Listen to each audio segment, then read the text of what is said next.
Hello, আসসালামু আলাইকুম everyone. কেমন আছো তোমরা? আশা করি তোমরা সবাই ভালো আছো। তো আল্লাহ তাআলার রহমতে আমি অনেক ভালো আছি। পরিবারের অবহেলা গল্পের সিজন 2 নিয়ে চলে আসছি। চলো বেশি কথা না বাড়িয়ে গল্প শুরু করা যাক। তোকে আমার নিজের ভাই বলতেও ঘৃণা লাগতেছে। কেমনে পারলি? তোকে কোনটা দেইনি? যা চেয়েছিস তাই দিয়েছি, তারপরেও তুই চুরি করলি, তাও আবার নিজের ভাইয়ের ঘরে। কেমনে পারলি তুই? তোকে আমার ভাই বলে পরিচয় দিতেও ঘৃণা লাগতেছে। আমি বললাম, ভাইয়া বিশ্বাস করো, আমি চুরি করিনি। কিভাবে চেনটা আমার পকেটে আসলো আমি জানি না। তখন পাশ থেকে ভাবি বলল, তুই জানিস না তো হাওয়ায় ভেসে ভেসে তোর পকেটে চেন গেল। ভাইয়ার কথা শুনে অনেক কষ্ট লাগছিল, তাই দৌড়ে মার কাছে গেলাম, মায়ের পায়ে পা ধরে বসে গেলাম। বললাম, আম্মু বিশ্বাস করো, আমি চুরি করিনি। এইটা আমার পকেটে কিভাবে আসলো সত্যি আমি জানি না। আম্মু বিশ্বাস করো আমাকে।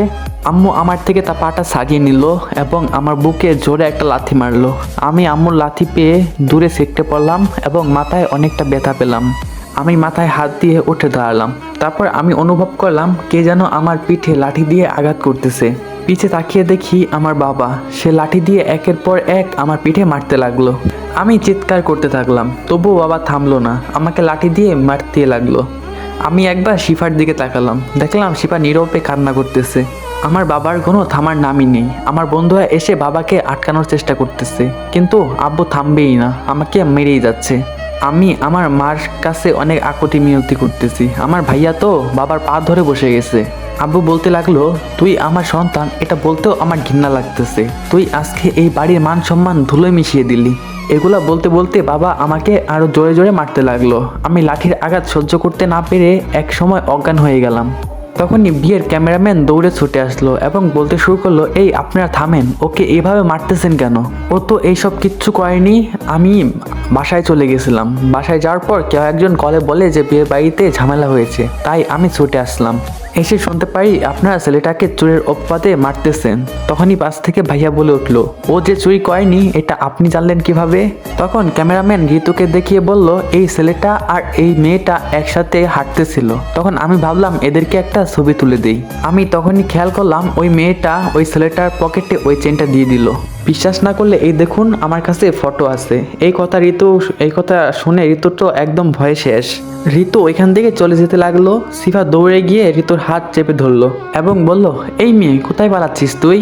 আর এদিকে আমার এক বন্ধু বলল, এই আপনারা থামেন, কি করতেছেন? আগে ছেলেটাকে হসপিটালে নিয়ে চলেন, তারপরে এগুলো দেখা যাবে। তারপর আমার বন্ধুরা আমাকে কোলে নিয়ে বাইরের দিকে হাঁটা শুরু করলো।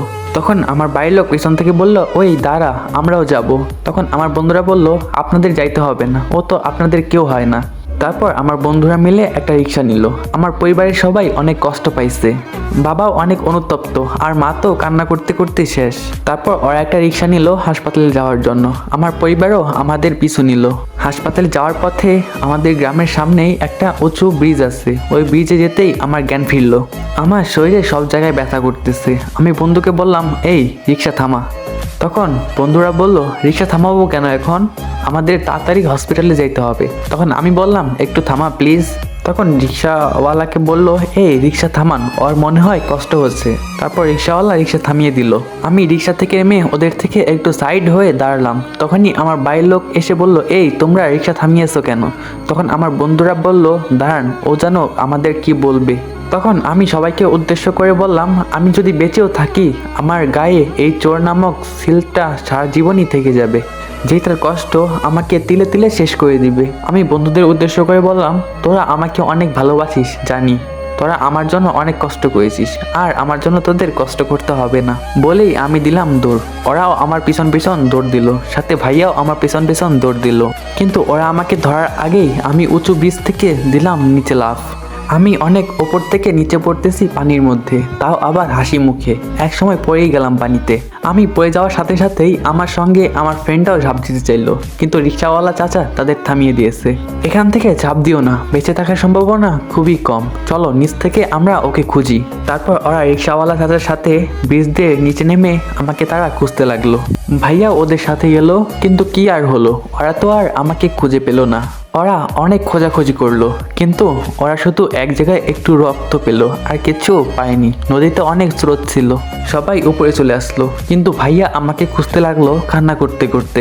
তারপর রিক্সাওয়ালা কাকা গিয়ে ভাইয়াকে জোর করে টেনে তুললো। ভাইয়া বলতে শুরু করলো, আমার ভাই এই নদী স্রোতে কোথায় হারিয়ে গেল, ধরতেও পারলাম না। আমার ভাইটার অবস্থা এখন খুবই খারাপ। আমার পরিবারের সবাই আমি যেখান থেকে ঝাঁপ দিছি ওইখানে এসে কান্না করতেছে। আমার ভাইয়া, আমার বন্ধুরাও ওইখানে আছে। আম্মু জোরে জোরে কান্না করতেছে। আমার ছেলে আমার কাছে এসেছিল বলতে যে ও কিছু করেনি, কিন্তু আমি ওর কথা না শুনেই ওকে লাথি দিয়ে সরিয়ে দিয়েছি।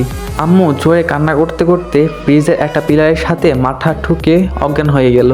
শিফা তো সেই কখন থেকে কান্না করতেছে। ভাবি আর ভাইয়া চুপ করে দাঁড়িয়ে আছে। বাবা তো একদম পাথর হয়ে গেছে। তখন সিয়াম বলে উঠলো, ওই তোরা চল চল, আমরা দেখি নদীর জোয়ার কোন দিকে, ওই দিকে গেলে হয়তো আমরা লিমনকে পেতে পারি। তখন ভাবি ওইখানে আসলো। ভাবি এখানে এসেই বলতে শুরু করলো, তোমরা ওর কেমন বন্ধু, তোমরা ওকে আটকাতে পারলে না? আমার তো মনে হচ্ছে তোমরাই ওকে এই বুদ্ধি দিয়েছো। তখন পাশ থেকে ভাইয়া জোর গলায় বলে উঠলো, এই চুপ থাক তুই, তোর জন্যই আজকে আমার ভাইয়ার এই অবস্থা। কি জানি বেঁচে আছে কিনা, আদেও খুঁজে পাবো কিনা। তোর জন্যই আজকে আমি আমার ভাইকে হারলাম, তোকে আমি কালকেই ডিভোর্স দিব।